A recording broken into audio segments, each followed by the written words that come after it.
Hey, good evening. How's everyone doing at home and here in person? I got to bring up the energy a little bit. We got to get this going. We're excited. So thanks for joining us for session 3 of the Entrepreneur Speaker Series presented by the State 48 Foundation. We are coming to you live from the Center for Entrepreneurial Innovations in downtown Phoenix. And tonight's session is being produced by EIC Agency. So thanks to both of them for making this possible. And thanks to you for joining us tonight. I am Vanessa Ramirez. I'm the traffic anchor for 12 News and the Arizona Diamondbacks in-game host. And I'm excited to be your host here for the evening. So if this is your first time joining us live, let me bring you up to speed. The State 48 Foundation is a nonprofit that was born from the apparel and lifestyle clothing line State 48. Now, let me share their mission with you. Our mission is to enrich and strengthen Arizona through thoughtful partnerships, inspired community action, and investment in the change makers of tomorrow.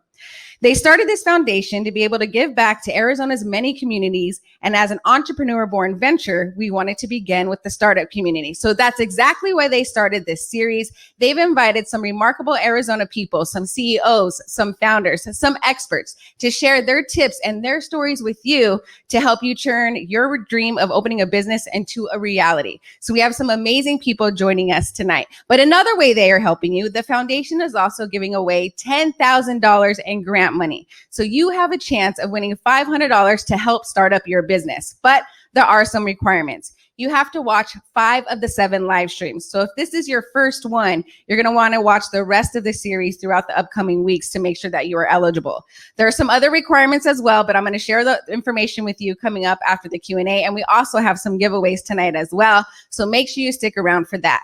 In the meantime, go ahead and grab that pen and paper to take some notes because tonight's focus is turning that dream into reality with the focus of business goal setting. So tonight's speakers are going to focus on that. We have 2 amazing women joining us tonight. We have Julia Peixoto, Peixoto Coffee, and then we have Darleen Santore, which is also otherwise known as Coach Dar. So first up, we're going to have Darleen. She is a peak performance coach. She's an author, she's a mentor, and she's worked with multiple athletes all around the world, including our Phoenix Suns. So let's give a big round of applause for Coach Dar.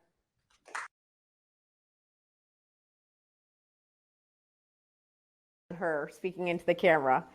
So thanks so much, Mike. Thanks for having me here and inviting me. And this is such a great opportunity because this is where we get to come together like family. And I feel like we're in each other's living room. So this is great. I'm Italian. I come from the East Coast. So I speak funny. I always say that up front. You're going to hear words that probably are like, what is that? Mike can interpret it for you.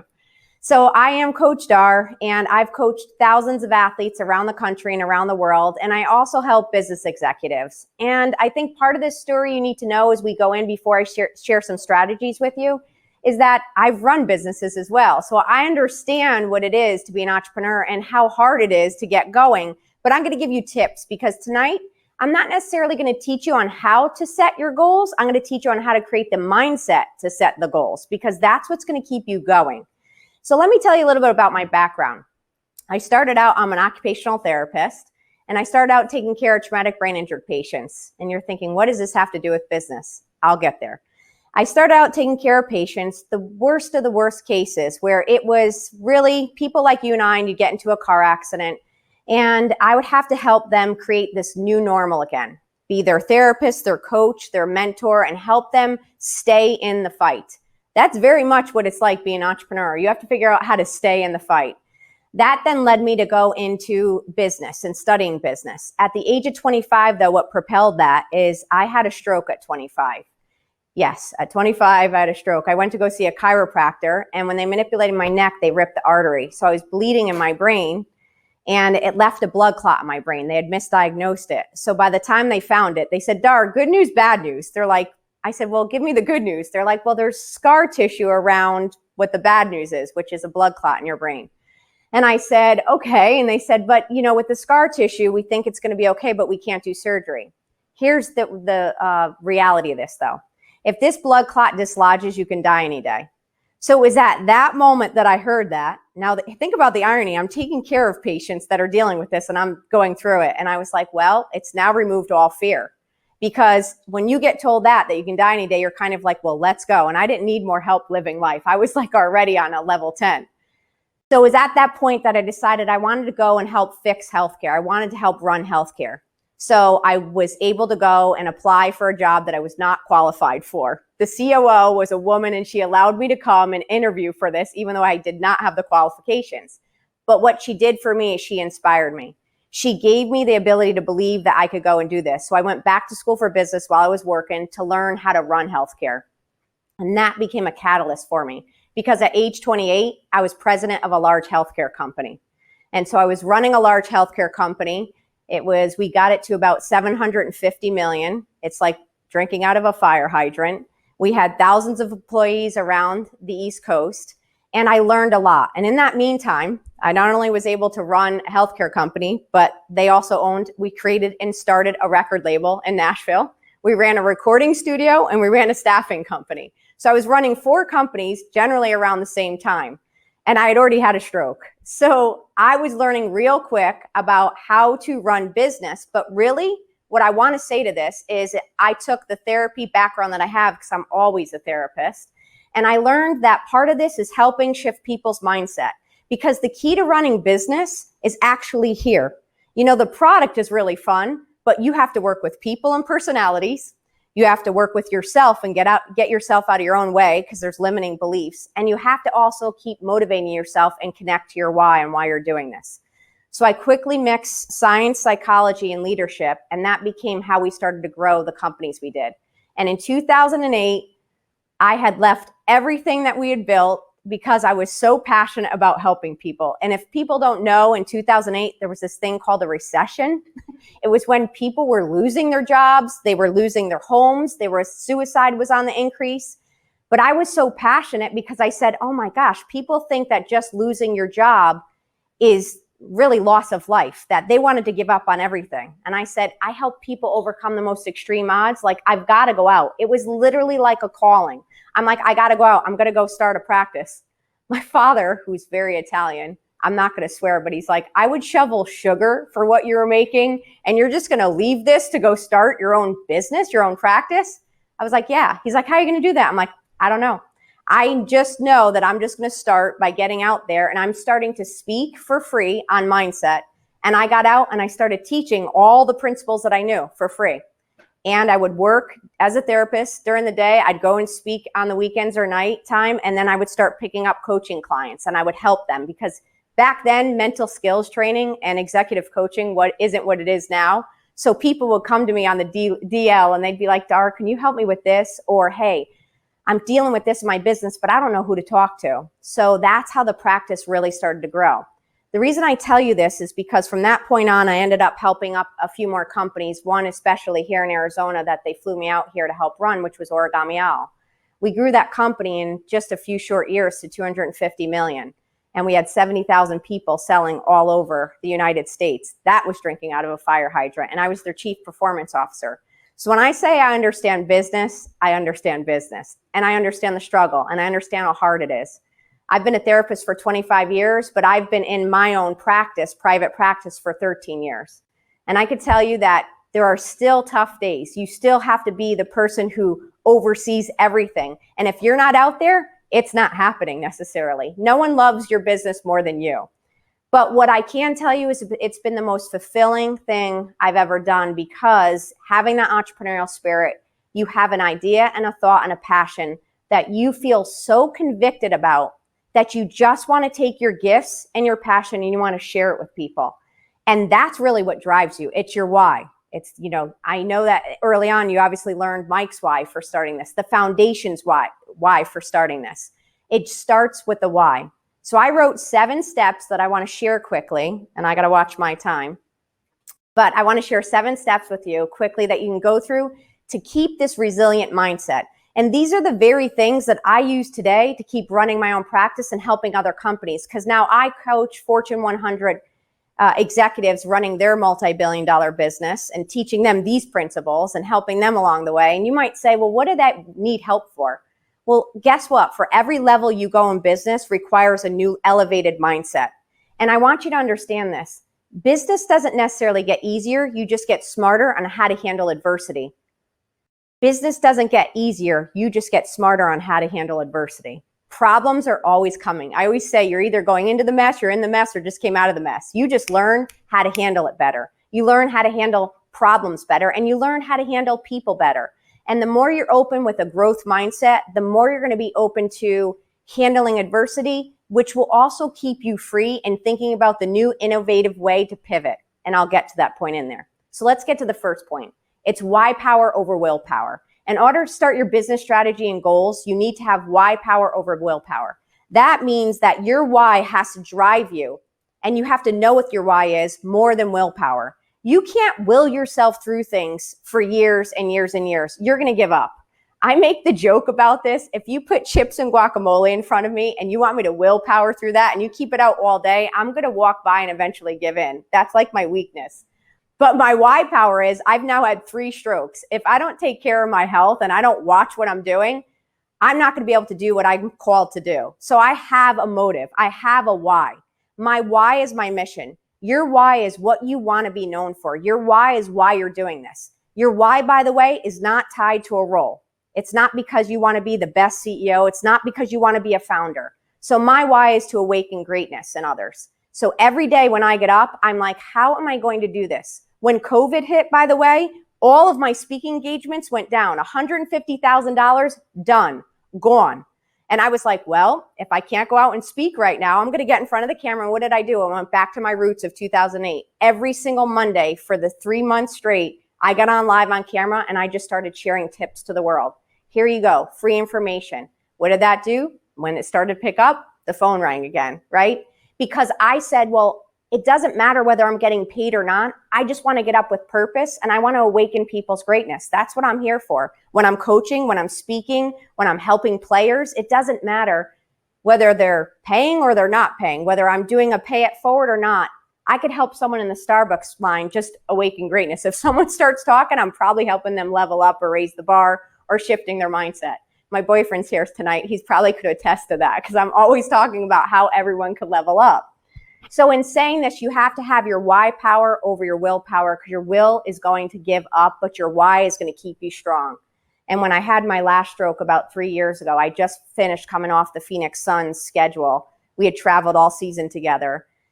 And it was the hardest one because it actually took away my speech, my fine motor, and my balance. And I was like, wow, God, what are you doing here? Like, I do this for a living. But every day I did my own rehab, and it's the mental resiliency that helped me get back up to keep my business going.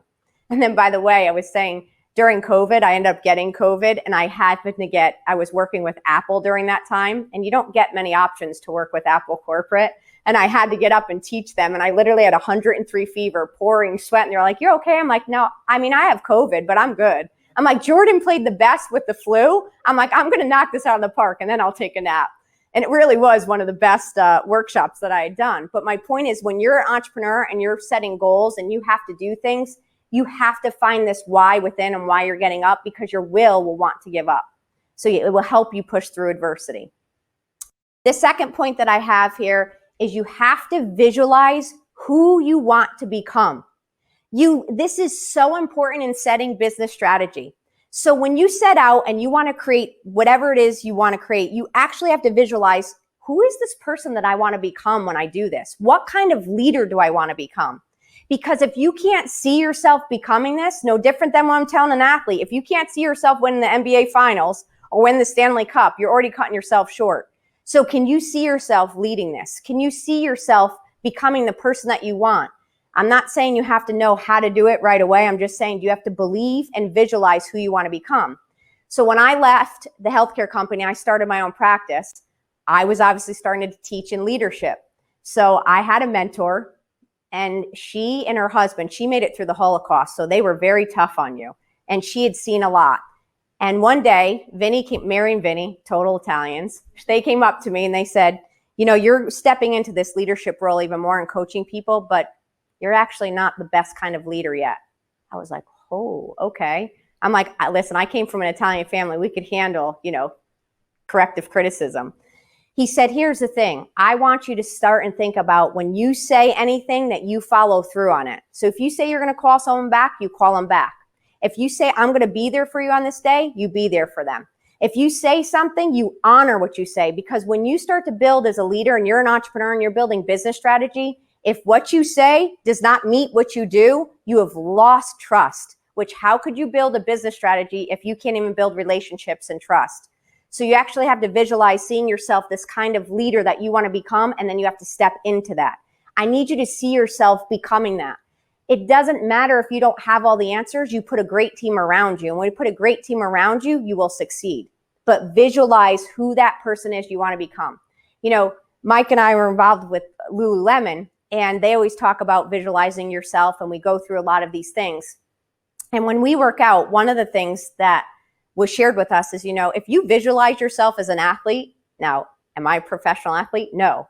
Do I see myself as being athletic? Yes. So when I go to do my workouts, I visualize myself as if I'm an athlete. Because if I'm going to coach these athletes, I better damn well do what I say I'm going to do, right? So I push myself in my workouts. I visualize myself seeing that. I also visualize myself as someone with integrity. So I want to step into being that. So that leads me to, you have to know what your core values are. As you visualize the leader you want to be, you have to also visualize in your business strategy, what are your personal core values, not your company's at this point, your personal core values. Because if it's mine, one of mine is excellence. I want to make sure that when I show up, everything I do is with excellence. Because I grew up with a family that he said, you know, we may not have a lot, but we stand by our name. Our name says something as a family, and that we represent that. So I represent something bigger than just myself. And also, people need to know that they could trust you. So excellence is a core value. Integrity is a core value. There's a lot of core values that, you know, may be unique to you, but you have to set that, because if you don't set that, you are building your house on sand. So if something comes along, it's going to be easy to fall if you're not locked in on rock and on something solid. And that something solid is your core values. So visualize who you are and set your core values. The third point is raise your standards. When you raise your standards, you raise the expectations. And when you raise the expectations, everyone rises to that. You want to be the person when you walk in the room, they're like, I'm so freaking glad that Mike's here, because we know Mike stands for this kind of standard. But you don't want to be the person that lowers the standards. You want to be the person that raises it. You think when Chris Paul and Devin Booker walk into the gym that people are lowering their standards when they walk in, that they're going to allow them to like play mediocre or practice half-assed? Absolutely not. They raise the bar and they raise the standard. You also have to be that person in your business that anything you do, you're raising the bar and you're raising the standard so that people elevate when they're around you. You're innovative. You're elevating things. You're holding people to a standard, because if you're not having a standard here, then what's here? Think about this. You have to have that standard for yourself too. What kind of standard do you hold yourself to? Do you let yourself just take shortcuts, or do you hold it here? I had the privilege of meeting with a Navy SEAL last week. And I love anytime I'm around anyone in the Navy or the military, because their standards are just set so high. No one is breaking that. And I appreciate that. But why don't we do that every day in our own life, and our relationships and our business and our friendships and with our teams? We should be the ones that when we walk in the room, we're making people better, not worse. And we do that by our presence. So your presence affects people. That's your tone. That's your attitude. That's how you handle things. And don't worry, my next point is you want to choose progress over perfection. Because when I say keep this bar, people sometimes feel like, darn, I can't get there. I'm not saying do a lot. I'm just saying do what you do really well. Less is more in business, by the way. You don't want to do too much until you really start to master that. But what you do it really well. So if it means taking it down to do it well, do that. Don't spread yourself so thin that you can't do anything well. So that next point is progress over perfection. Because when we get into this thing that we have to be perfect, it's paralysis. We can't do it. I mean, there are so many things that if I was like, well, this has got to be perfect, I would have never put it out. Is it to a level of excellence and it's been through iterations? Of course. But you're supposed to just look at things as, how can I just create 1% progress every day in my business? When I'm setting up my goals, when I'm setting up my strategy, make 1% better be your motto. Because when you do, that's 365%, by the way. And if you were going for perfection, you would have went in, realized you couldn't attain it, burnt out like a New Year's resolution goal, and you'd be done in like 15 days and be like, I'm done. So I want you to look at this as making progress, not perfection, because that's how you're going to be able to sustain this. And that's a much better mindset. The next one is go ugly early. So go ugly early is all about in business and setting your strategy. Is again, this isn't about perfection, but when you first start, remember your first of any iteration is never going to be your best. My first marketing piece that I put out, I think I made it myself on, let's see, I think I had Keynote on Apple. I made like my first marketing flyer for my first talk, and it was, okay, but definitely not what my stuff is now. My brand, my logo, I created all of that, but it's not the best iteration. But the point is go ugly early, get you out of the gate. You just need to get out of the gate. Because when you get out of the gate, you create momentum. Momentum creates progress. Progress creates confidence. And that's what you want. And then you're like, oh, okay, I got this. And you get a little bit more momentum. Momentum is your friend. Being stuck and stagnant creates anxiety and depression because you can't move. And when you're in that, that means you go and you seek help. Like, hey, I can't figure out how to get out of this. Help me create some momentum.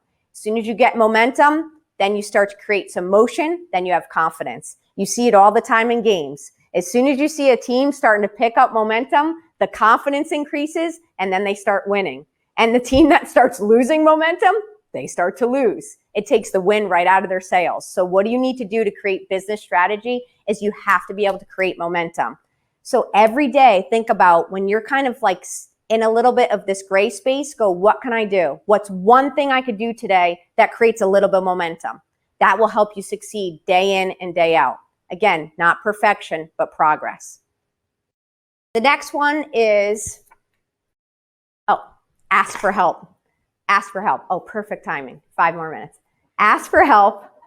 That's key because we get into this thing where when we're an entrepreneur and we're going, we either feel bad asking for help. We don't know who to ask for help. We often are like, I don't want to be a burden. And then we start to also think, if I ask for help, will they think that I don't know what I'm doing? I could promise you this. People love to help. And remember, there are a lot of people that would be willing to help, but they just don't know you need the help. So it's really good that we go and ask.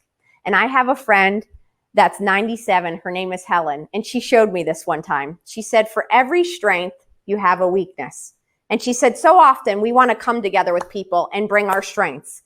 And she's like, we're like hitting each other when really we want to do this, where I fill my strengths and someone's weaknesses and they fill their strengths and my weakness. And now we have oneness.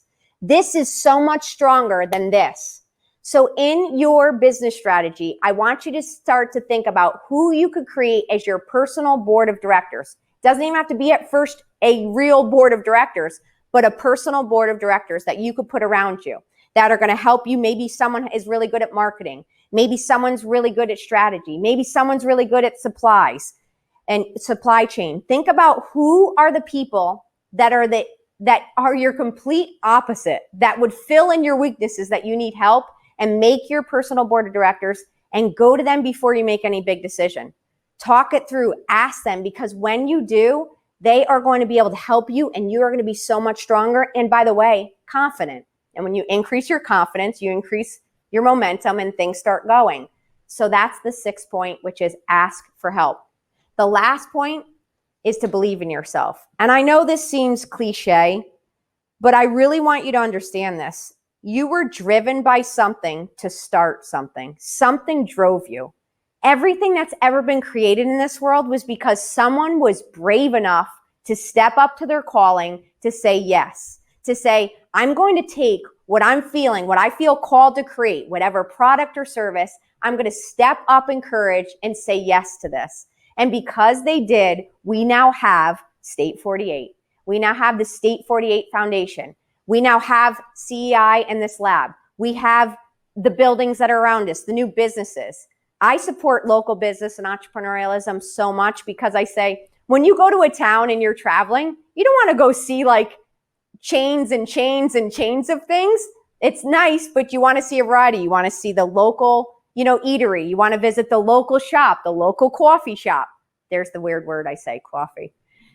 But you want to go visit the local places that was created by an entrepreneur, that was someone that was willing to step up and believe in themselves and answer the calling and say yes.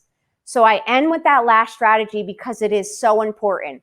And so for anyone watching that hasn't said yes to the calling, I hope tonight after watching this, you're going to step up and say yes. And if you do, I want you to write Mike and I want you to tell him, because we want to hear about this. And if you are in the middle of it and you are saying yes, I want you every day to recommit to this yes, and recommit to your why, and recommit to why you're staying in this, because we just went through a hard time, but it's not over. And there's going to be other challenges. But collectively, as entrepreneurs, we could all stay in this together. And that's what this community is all about. So I'm so grateful, Mike, that you allowed me to share some tips tonight. And thanks for believing in your calling and saying yes, because it brought us all together. So thank you.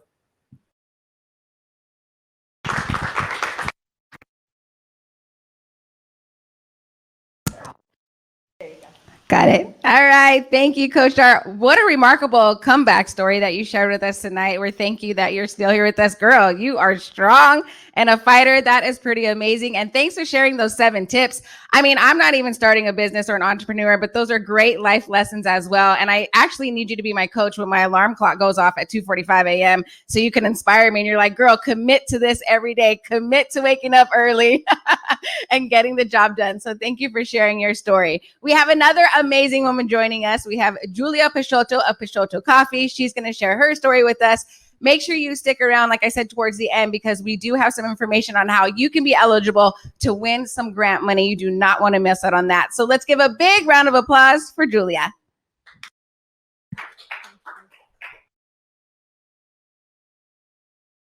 Make sure this works. There you go. Thank you so much for the introduction. I am so excited to be here tonight. I had the privilege of listening to Coach Dar, and the whole time I was listening, I was thinking, how do I get her to be my coach? I need to sign up. So I'll be looking for that. I'm also super excited because this is my first speaking engagement in a really long time, for obvious reasons, right? We're all coming out of the shell for the first time. So thank you, Nick, for inviting me to be here today. I have a very soft spot for State 48. So whatever they invite me to do, I'll say yes to. Because State 48 is a fellow downtown Chandler business as well, just like Peixoto Coffee. And State 48 was our very first collaboration when we first opened our doors as a business. I'll never forget that special shirt that we released together. So I'm Julia Peixoto Peters, co-owner and founder of Peixoto Coffee. And I always like to start by the pronunciation. It's Peixoto. And when in doubt, it's phonetically spelled on top of our logo. So not Peixoto, not Peixoto, not prosciutto. I've been called all those things. So Peixoto. So I'm really excited to share Peixoto Coffee's journey of going from dream to reality. And you come to realize that Peixoto's story and my personal story are one of the same tonight. I'll also be sharing a few ways that I apply to my goal setting, to my business planning process to bring some of my visions to life. So it all started here. This is Fazenda Boa Vista in Minas Gerais, southern Brazil, about 5,600 miles from where we're sitting today. My father, José, was born at this house that you see here on this image in 1946. And he tells me a story of his maternal grandmother giving birth to all her 13 kids amongst the coffee trees that you see over here. He also tells me stories of being 5 years old, planting his own little coffee trees in his backyard, harvesting them by hand, and then riding a mule for about 3 hours to the neighboring city to go sell his coffee at the local market. My grandfather Nelson was also born at the farm, and he was the one who coined this whole region, Boa Vista. And Boa Vista in Portuguese means good view, for obvious reasons. So I was born in 1979, not at the farm, but in a nearby town called Batatais. And I was born in a coffee growing family. Everyone in my family, my father, my grandfather, my relatives, my aunts and uncles and cousins, all farmed coffee. They gave all they had to that agriculture of coffee. And when it was time to sell their product, they were at the mercy of the ups and downs of the commodities market. I don't know how much you know about the commodities market, but it has nothing to do with the cost of production of the product or the quality or the market price for the product. It has everything to do with speculation, too much supply, not enough demand, weather conditions in a coffee growing country, things that really had no bearing on the farmer. And the farmer is the one accepting all these risks of the marketplace. I didn't know why it was done that way, but I just knew in my core that there had to be a better way for farmers to sell their product in the marketplace. Fast forward several years, I decided to pursue a professional career. I went to law school in Brazil, and then I applied for a master's program here in at the U of A in Tucson. Go Cats. I got accepted. I got a scholarship. So I did my master's program in Tucson, came with one suitcase on hand, not knowing anyone, not knowing where Tucson even was on the map, came straight out of a boat, actually a plane, from Brazil into Tucson. And then I got myself a job at one of the biggest companies in the world, Deutsche Post DHL. You may know DHL as the shipping company, yellow and red. I worked as a lawyer for almost 13 years. And there's nothing wrong with my life. I met my husband in the process. We got married.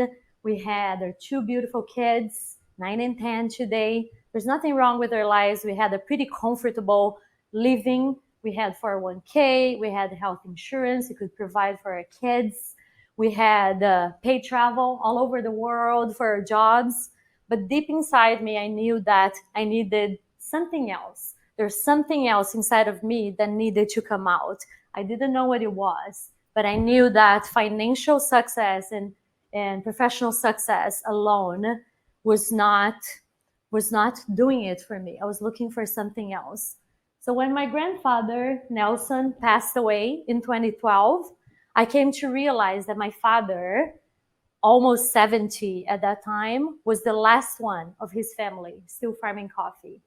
Everybody else had moved on, had lost everything, had sold their land to go do something else, go to the city. And my father was the only one still farming coffee in his family. So it hit me really hard that I had to do something with my family's coffee.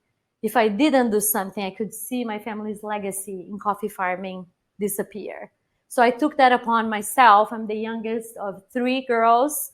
My sisters were not involved in coffee. They had moved on to do other things as well. I took that upon myself to keep my family's legacy in coffee alive. So from that moment forward, I didn't really chase this dream. It really chased me. The more I thought about it, the more excited I got. And I just knew in my core that, that's what I had been looking for. This little seedling that had been with me since birth finally sprouted and was ready to grow. So my very first job in this process of goal setting and business planning was to convince my aerospace engineer, very left-brained, skeptical husband that it was a good idea for us to leave 2 jobs and go jump into the unknown of entrepreneurship.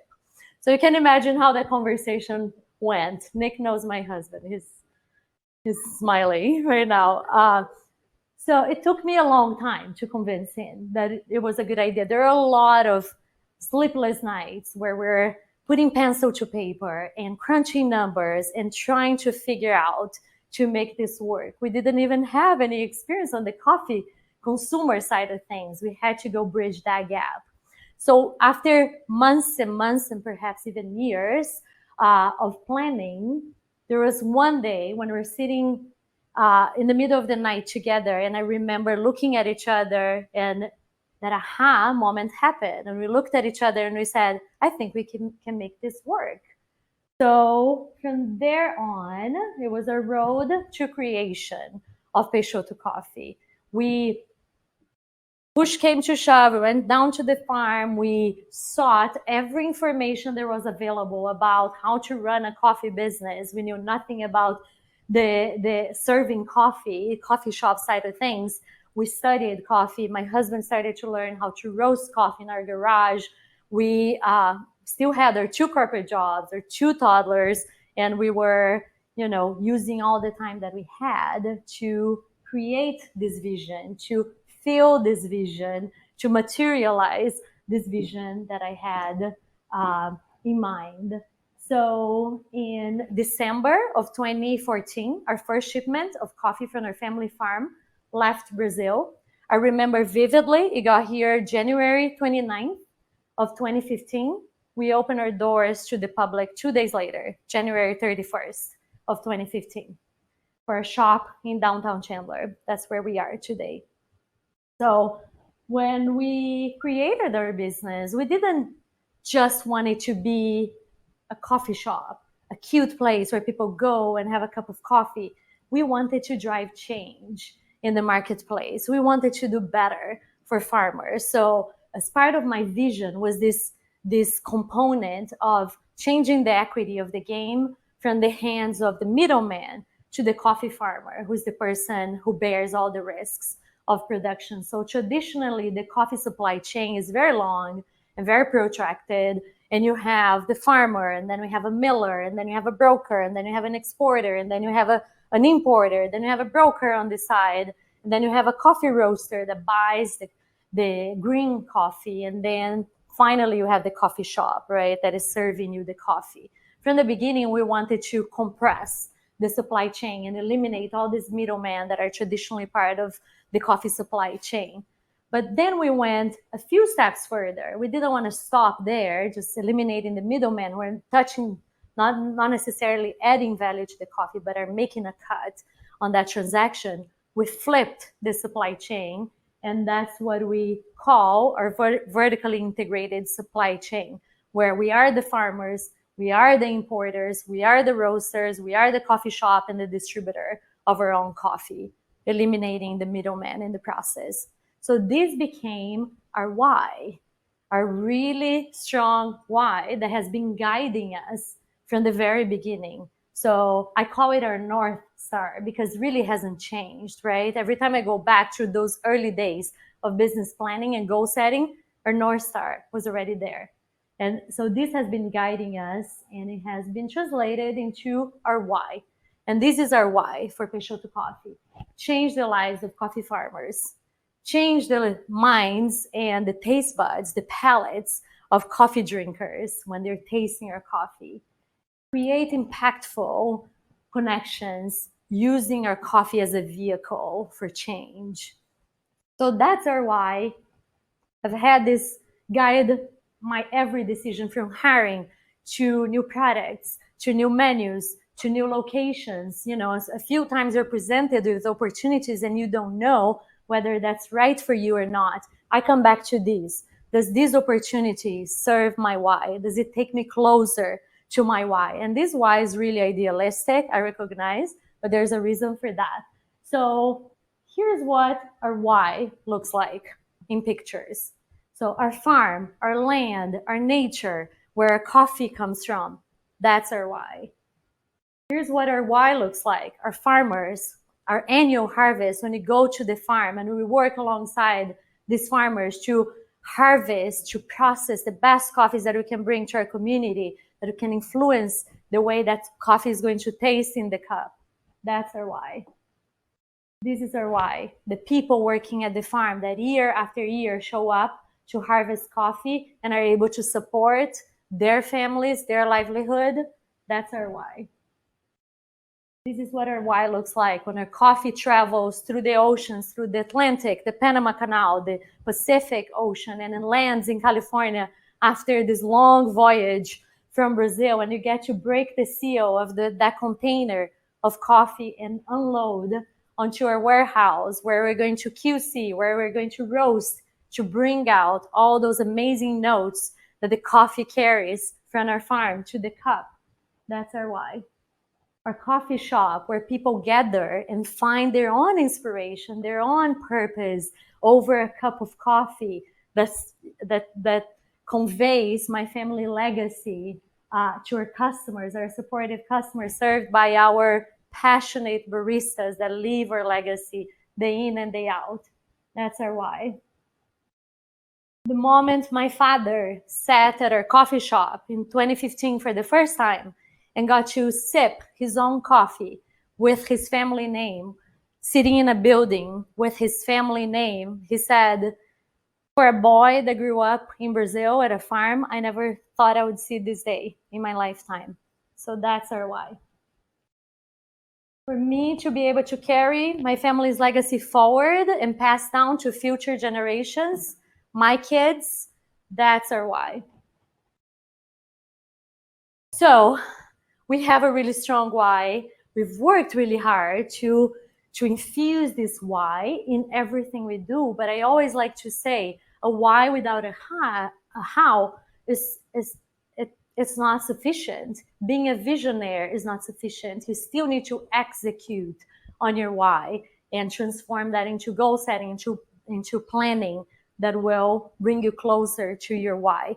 So the way that I like to work is starting with the why. And it's amazing. I've never met Coach Dar before, and we're speaking the same terms here. So this is a meeting of the minds, right? So start with your why. We start with our why. So my process is I keep that crystal clear, big, bold why on the back of my mind. When I need help, I go back to photos. I go back to videos to remind myself why we do what we do. But that vision needs to guide everything you do in business.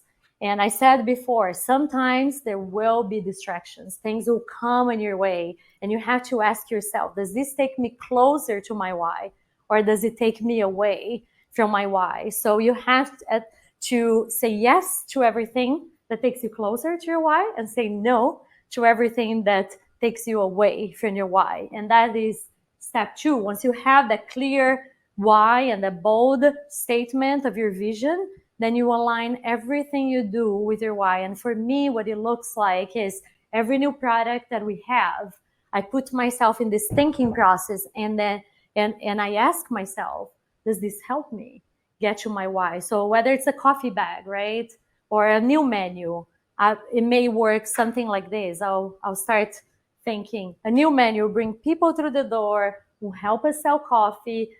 My employees will make more money. They'll be able to support themselves. I'll be able to buy more coffee from the farm. Farmers will have more money in their pocket to invest in their practices, to invest in their people. And that is how I get to my why with this project. So if I can vet, this new product, this new organization, this new project through my why and takes me to my why, I'll say yes to it and we'll move forward with it. If I can't say yes, then we'll have to reinvent the project or put on the back burner for the time being. And then this is a part that I have a unique way of planning, because a lot of people will tell you when you're planning, you start at the beginning and you brainstorm and you write down every possible task, every possible resource, every timeline that you need to get to your end goal.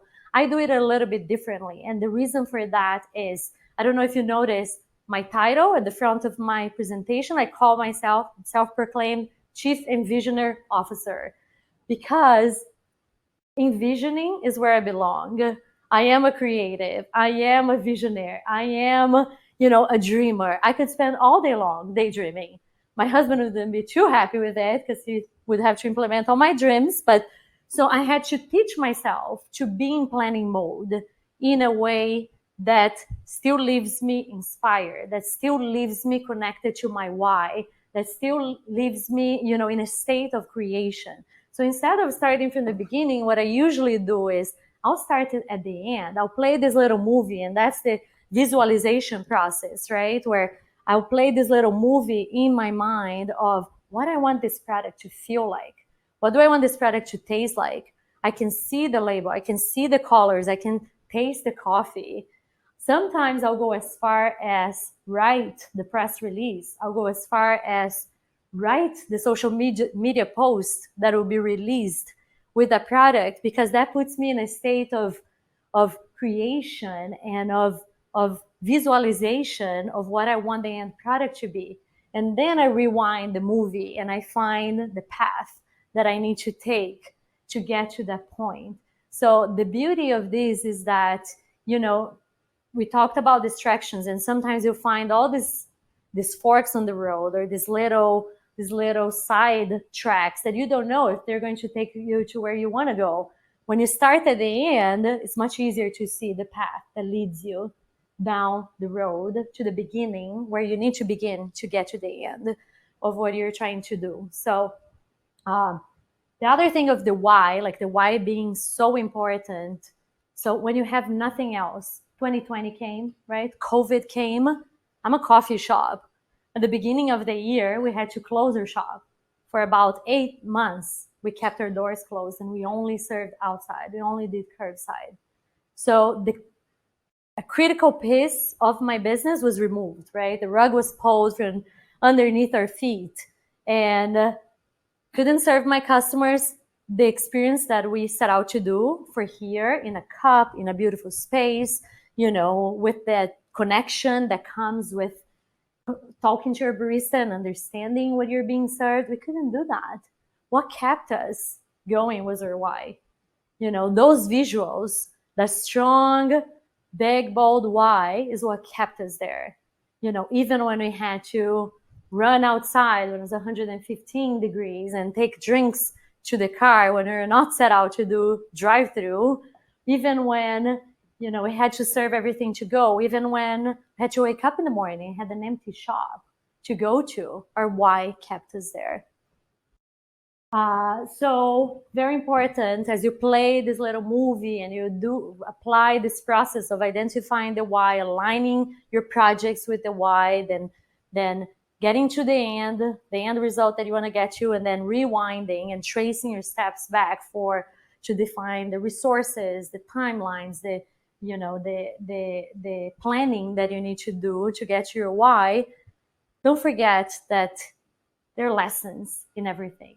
And Coach Dar mentioned that as well. There are detours, and detours are okay. We talked about distractions taking you away from your why. Detour will give you a different road to your why. There's beauty in detour. There are lessons to be gathered in the process. Many roads can take you to your why. There's not just one way. And I spent 13 years in a legal career. Some people might ask me, wasn't that a waste of your time? Wasn't that a detour? Yes, it was. But for the life I had before, I would not be where I am today. Many people ask me, how long did it take you to create your business? And my answer is my whole life. I had to go through everything that has happened, that has come into my path to get to where I am today. So that's how I take my why and transform it into how, and I connect my how to my why. And it has helped me bring to life some of these visions that I've had for my business and for myself. So with that, I'll leave you with a short list of my favorite thinkers. And yes, I'm very inspired by toucans, if you haven't noticed. I took this picture back in July when I was at the farm where they fly freely. I think they're magnificent creatures. So I like to end my presentations with that. But I have a short list here of resources. I love Simon Sinek. He's the author of Start With Why and Infinity Games, and he has helped shape my leadership style, my business planning style, my goal setting style, because he puts you in the state of playing in infinity, playing with an infinite mindset versus a finite mindset. So great resource, whether it's in podcasts or books. He's all over the place. Renee Brown, I'm sure many of you have heard of Renee Brown. She has taught me about her leadership style, so daring leadership versus armored leadership, and being able to be vulnerable, be authentic in your leadership style. Great resource as well in podcasts and books. Adam Grant is always sharing daily golden nuggets of wisdoms that go from management topics all the way to big leadership topics as well. Great resource on podcasts and Twitter. And then Michael Stanier with the coaching habit. He talks about coaching and leading from a place of curiosity versus, that know-it-all kind of mindset that leaders tend to develop over time. So give it a go. Take a look at these resources, and I hope some of these or some of the presentations that you've listened to will help you get to your why and stay connected to your why. Thank you very much.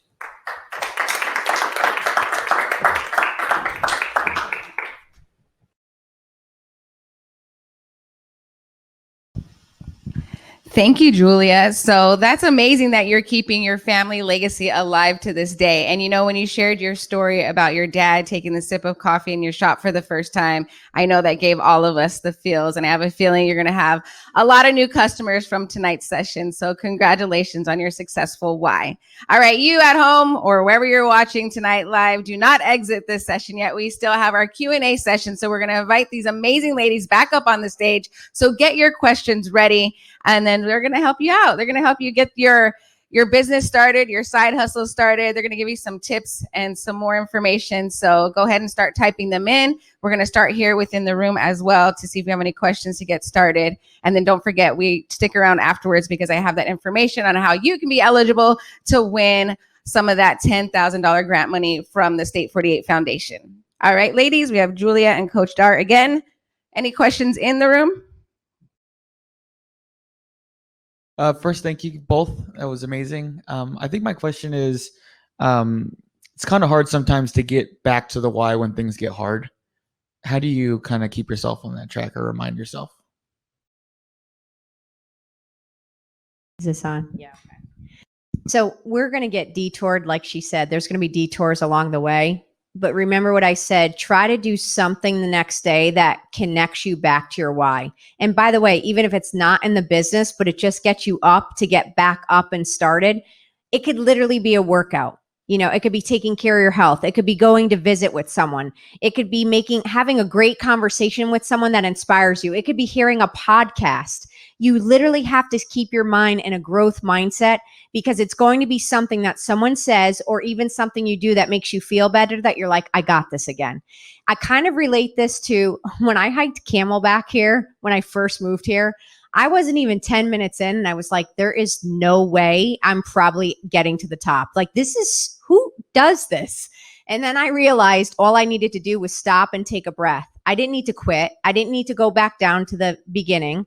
I just needed to stop, pause, catch my breath, and then I could go again. That's what adversity does with us. It takes our breath away, but just take a pause, don't stop, and then start again.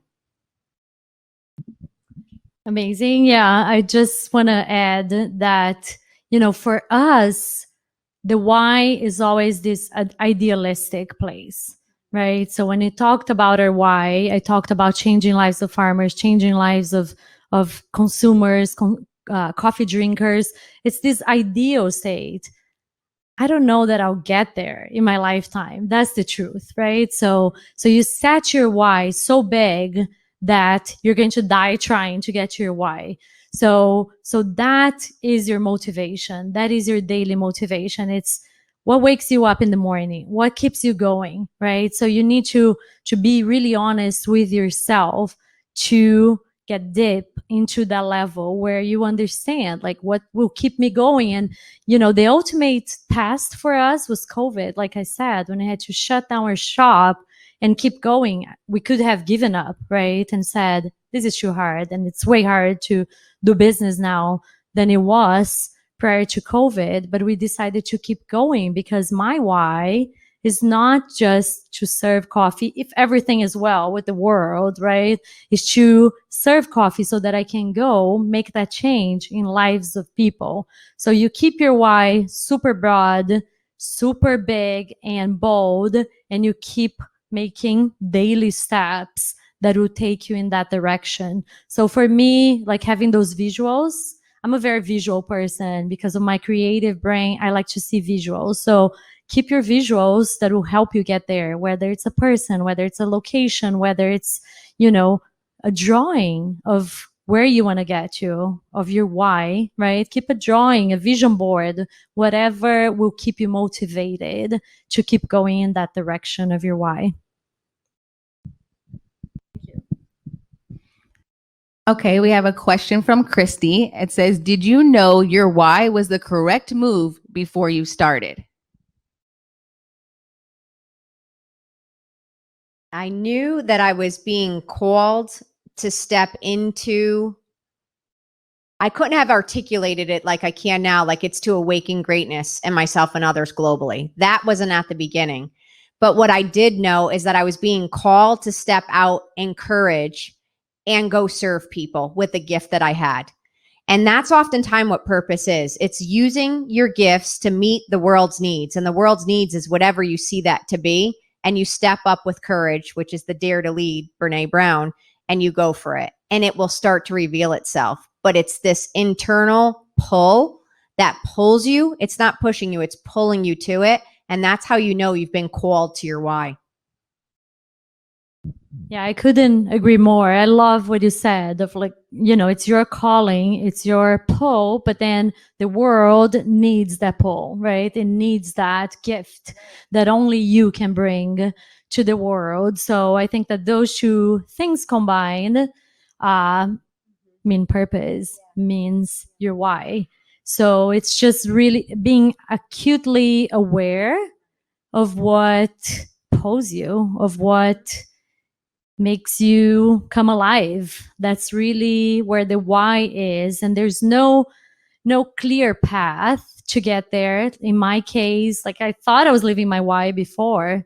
I did not know that there's something else for me, that was awaiting for this awakening to happen. So, I felt with every fiber of my being that I was doing the right thing once the calling happened. But up until then, I did not know if I had been living to my fullest potential. So I think that it's one of those situations where you keep testing yourself and you keep asking yourself, am I living my best life? Am I living my truest, most beautiful life that I can be living? And that's how you get your why.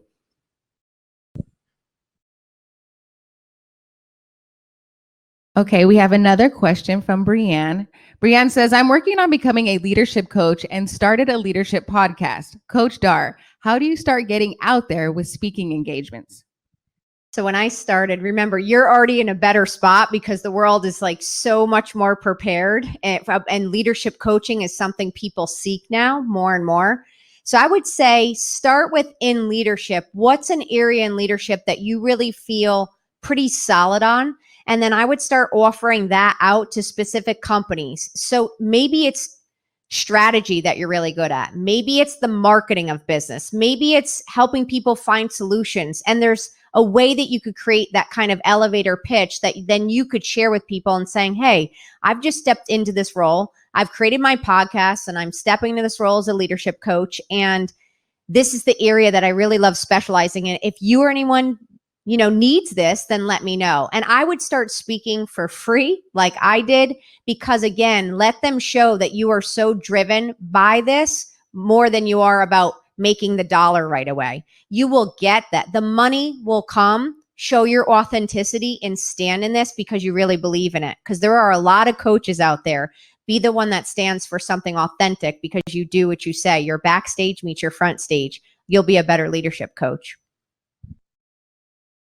And Julia, do you have anything to add to that? Because I know that you said you've done some presentations as well and speaking engagements.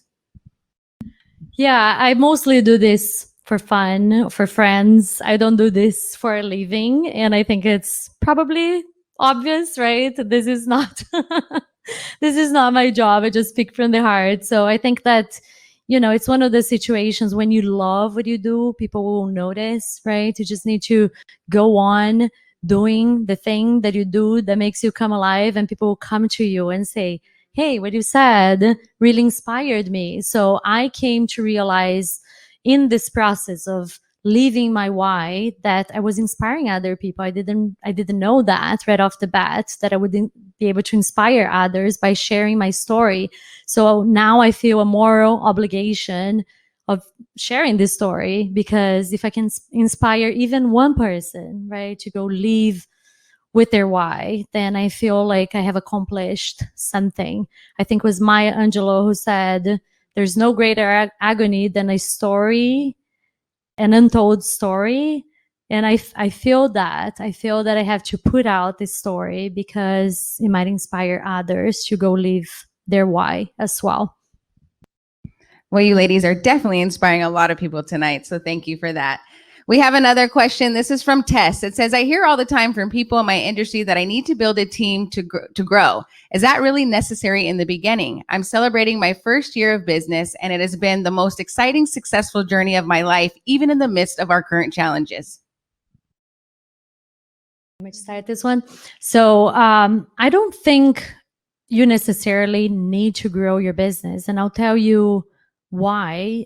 Because, we've been so true to this why. We've said no to a lot of opportunities along the way. From time to time, people will come to us and say, hey, I have free space at a development on the other side of town. I think you would be perfect for that spot. Starbucks just left. You have the space ready to go, free rent for a year. And I just, I pause myself and I wonder, like, is that level of growth part of my path? And I think that the same goes to employees, right? I mean, we started with 4 employees. We have 20 today. We're about to double the number of employees as we open another shop later this year. But we've grown our business without necessarily growing our staff exponentially. I think that there's some critical moments where you have to scale, right? Where you have to look into perhaps, stretching your outside of your comfort zone and go get funds or go get, a loan so that you can hire more people to help you scale. But I don't think that that's always the case. I think that, again, if you can justify back to your why, that expansion, that addition of resources, then I think go for it. But if it's not in alignment with your why, I would say hold back and grow as much as you can without the additional resources. I agree with that. And there's a lot of things in the beginning that you want to be able to do, and you've already been a year in, so you've experienced all of it, but you will learn so much by doing a lot of it in the beginning. And then you can also outsource as you need to versus bringing an employee on full time until you really know you're at that point where you could handle that. And then that becomes the crossover. Then that becomes, okay, this is now going to be something where this expense is going to be worth it. And training someone internally is going to help us expedite this better. So if that helps you get better, then yes. But if not, and you can outsource it and you could just do it, as needed per diem, try that for a little bit, because in your first couple of years, you want to scale appropriately because you don't want to put out so many expenses that your cash flow goes the other way. So you have to kind of walk that fine line. So don't be afraid to also ask for people. There's a lot of people that are willing to help and volunteer their time too when they really believe in you. And a lot of companies that we've helped start, there's been a lot of people that have passionately have given their heart in the beginning, asking nothing in return. And that will get you really far because they believe in you. So lean on those people. Great advice, ladies. All right, this next one is from Abigail. So a question for Coach Dar. Do you believe motivation can be taught or learned, or do you think that we are born with motivation? Great question. And listen, motivation, Zig Ziglar said this, motivation's like bathing. You have to do it every day in order for it to work. You literally have to get yourself mentally prepared every day. I do think certain people are in a predisposition personality-wise to kind of see the glass half full. But I think that anyone can be literally mentally changed and opened up if they're willing to. So I believe everyone has the chance to elevate their game and their mindset and their life. And it all starts with here. So what do you have to do? I literally listen to something every single day to help motivate me. I will read something. I will listen to something. I'm getting ready. Something's playing. It could be music. It could be a podcast. It could be a devotional. I don't know what it's going to be, but I can't give what I don't have. So I have to start in the morning giving myself and fueling myself mentally so then I could show up for the world. So motivation is a mental choice every day, and everyone could choose to step into it. Love it. All right, this one's from Libby. It says, I'm a marketing teacher at Arizona College Prep in Chandler. First, would you be willing to come talk to my students? And second, we are opening a student-run store on campus, and I would love for students to have a why, but that is so difficult with 15 different opinions and experiences. Do you have any advice on bringing many minds into one more meaningful and focused why? She's asking for me to come speak. Yeah, I think just both of you. Okay. Either one of you. Yes, I will come speak. I don't know where you are or what it is, but reach out. So that's a yes. And then how to get 15 different people who might have opposing views aligned. Is it 15, did you say? Yes. Yeah. Well, here's what I'm going to say to that. Someone has to stay at the helm of this because it's sometimes hard to get all 15 people to align to the same thing. But I think you have to state as the leader, this is our culture. This is what we stand for. This is our marketing why in general. We have to come to some middle ground. And at the end, I want to hear everyone's ideas. Please share it. But knowing at the end, I'm probably going to have to make the final decision. But I would love it for us to come collectively to that, then force it. But someone's going to end up having to make the call because if everyone's so opposed, you want to empower them to come up with good ideas and come with an alignment. But then leaders always have to make the final tough decision because it's kind of like you could sit in a room and be like, here's 15 marketing ideas and they're all awesome. You got to pick one. So you're going to have to pick one and go forward with it. Yeah, so prioritization of ideas is key, right? And we go through that almost on a daily basis where, in any business meeting, you have 5 people, you have 5 different opinions, and people feel like they should be working on certain projects and not what we're expecting them to be working on. So setting a priority and I use that process to see what's a priority here in the grand scheme of things amongst all these different 15 projects. And in a small business, this is very real. We have finite resources. We have finite dollars that we can only do one project or another. We can't pursue all these different avenues. So prioritizing those projects in alignment with the why and explaining to people. I'm a very democratic leader in my organization. I always, put out questions. What do you guys feel about these? And we'll listen to opinions and we'll listen to suggestions because sometimes someone who is boots on the ground, someone who's behind the bar may know something we don't know. I'm not there as much as they are. So it's important to listen to your associates, to your team, but at the end of the day, applying that little exercise, which one will get us to the why, which one is a priority right now to get us to the why. And like I said, it's my North Star. It works every time. I just put it through the process and I get the results that we need and finding the common denominator, right? Amongst all those different opinions, there has to be something that would be the common grounds where everyone meets. So looking for the common denominator, I would say, would be a good strategy. And Chandler College Prep, it's just down the road for me. So anytime you want me to come in and speak with Coach R, we'll do this again. Awesome. We have a couple more questions. So this one's from Zezar, I believe that's how you say it. Sorry if I mispronounced it. But is it okay for me to feel like I'm overly ambitious? I would like to know if you once felt that way as well. I have many times. I have been called ambitious in the good way and not so good way as well. I think that a certain dose of ambition is actually a good thing. I think that ambition gets the bad rap nowadays.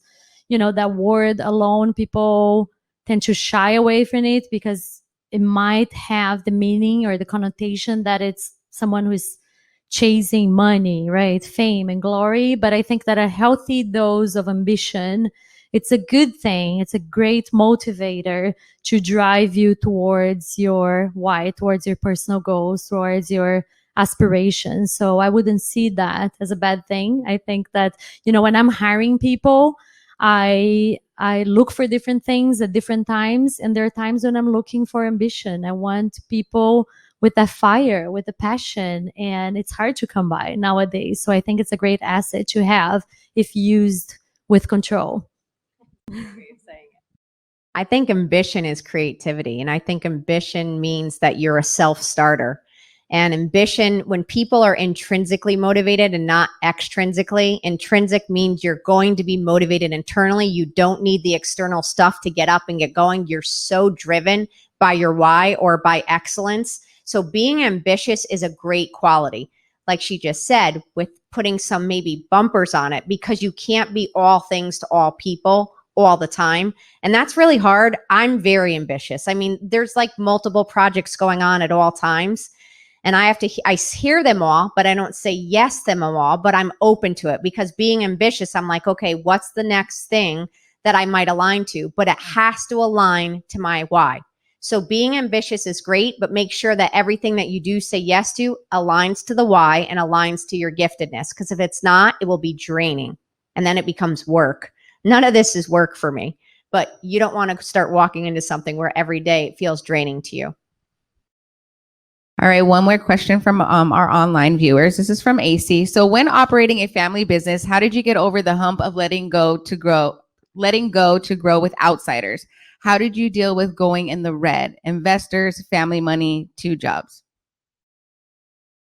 So there's no short answer to that, because I have applied different techniques or strategies at different times of our business. When we were first starting, we decided to keep our jobs for a period of time to allow us to transition into the road of entrepreneurship, and not really knowing what that would bring. We had no idea. We had projections, right?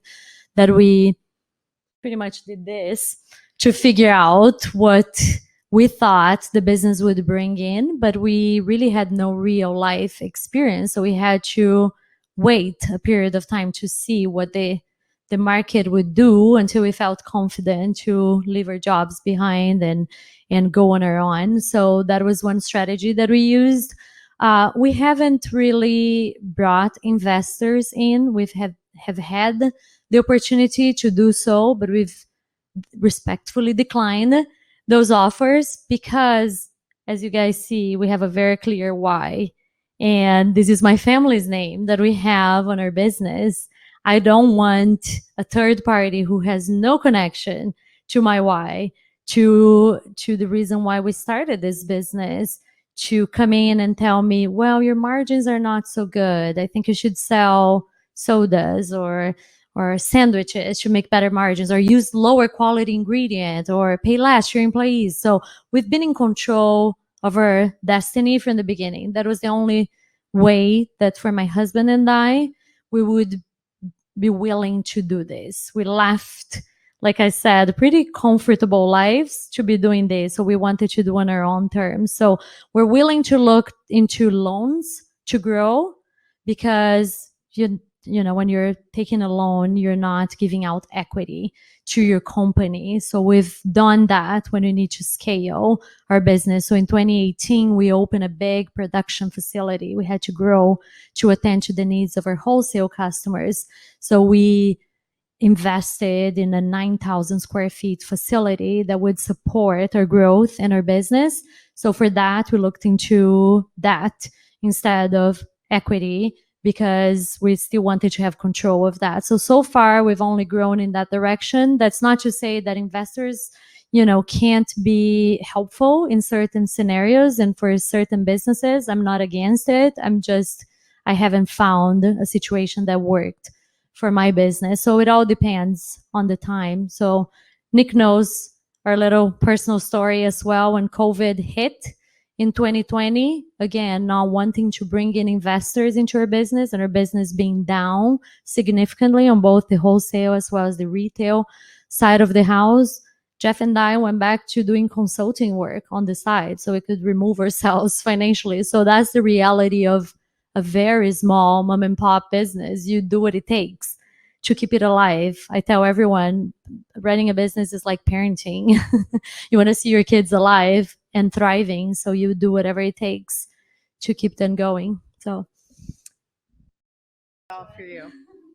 One last question. How can anyone get in contact with you ladies? For me, you can go to coachdar.com. And also I just started a show on Fireside. Mark Cuban started this new platform. It's called Fireside Chat. So you can download the app and you can go to firesidechat.com/Darleen Santore. And you could hear every day a daily dose of Dar, Monday through Friday. And there'll be some more shows. And also there's a masterclass that we gave that you could share and go online and take the masterclass if you want more to just continue to thrive. And then honestly, just stay connected on social to get motivated every day. I share something every day. And with me, Peixoto Coffee in downtown Chandler. It's a great space to meet people. I'm there sometimes. I'm in and out a lot. I'm not so active on my personal social media. That's really personal, where I post pictures of my kids, and I'm assuming not everyone wants to see pictures of my kids.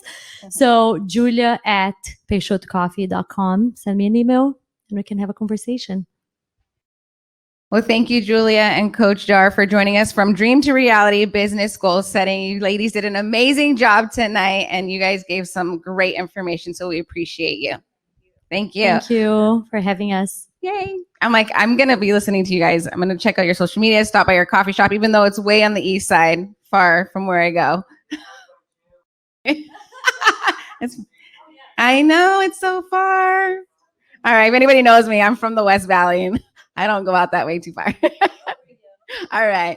So throughout tonight's session, I have mentioned that the State 48 Foundation will be giving away $10,000 in grant money. So if you want some of that grant money, if you want a piece of that to help out your business, there are 3 requirements. Okay. You have to watch 5 of the 7 live streams. So if this is your first live stream tonight, you will have to watch the next 4 to be eligible.